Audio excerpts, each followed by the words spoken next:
গত 2 দশকে কলকাতার শহরতলিগুলিতে কোনো রকম নকশার অনুমোদন ছাড়াই একের পর এক বহুতল গড়ে উঠেছে।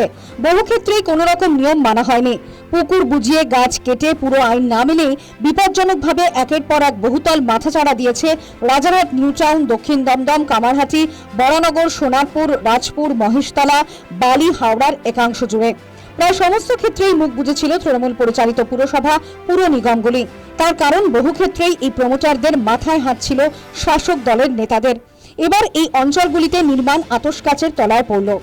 31 জুলাই পর্যন্ত নির্মাণ বন্ধ থাকবে এই পুরসভাগুলিতে। অডিটের পর নেওয়া হবে পরবর্তী সিদ্ধান্ত।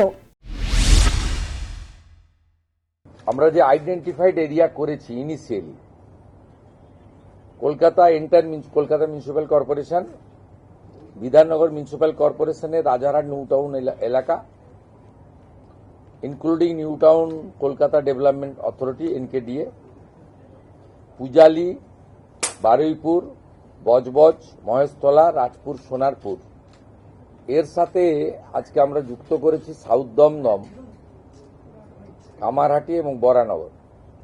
আর part of HMC, part of Bally, মূলত গঙ্গার পাশে যেগুলো আন্ডার কনস্ট্রাকশন আছে, সেটা উমেশ রায়, UDMA, HMC তারা কথা বলে আইডেন্টিফাই করবে ওয়ার্ডগুলো।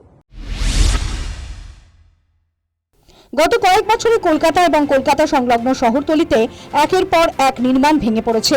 নিয়মের তোয়াক্কা না করে নির্মাণে কলকাতা শহর কার্যত যৌতুকগৃহে পরিণত হয়েছে। বউবাজার অঞ্চলে অগ্নিকাণ্ড প্রায় রুটিন ঘটনা হয়ে দাঁড়িয়েছিল। এই পরিস্থিতিতে নির্মাণের পাশাপাশি ফায়ার এবং ইলেকট্রিসিটি লাইসেন্সও অডিটের আওতায় পড়বে, জানিয়েছেন মুখ্যমন্ত্রী। ফায়ার এবং লাইটনিং অ্যারেস্টার তার একটা অডিট হাই রাইজ বিল্ডিংগুলোতে, কমার্শিয়াল বিল্ডিংগুলোতে, সেই কাজটাও তারা করবে। এটা খুব এসেন্সিয়াল।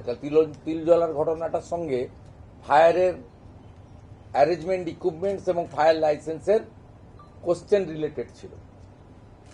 আর গার্ডেন রিচ আর তারাতলার ক্ষেত্রে গার্ডেন রিচে তো প্ল্যানই ছিল না, আর এখানে ডিফেক্টিভ প্ল্যান ছিল, সুপারভিশন ছিল না।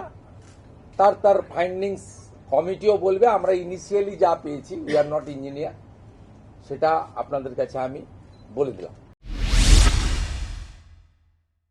মুখ্যমন্ত্রী ঘোষণা কার্যকর হলে হয়তো সব থেকে বেশি খুশি হবেন এইসব বহুতলে বসবাসকারী আবাসিকরা।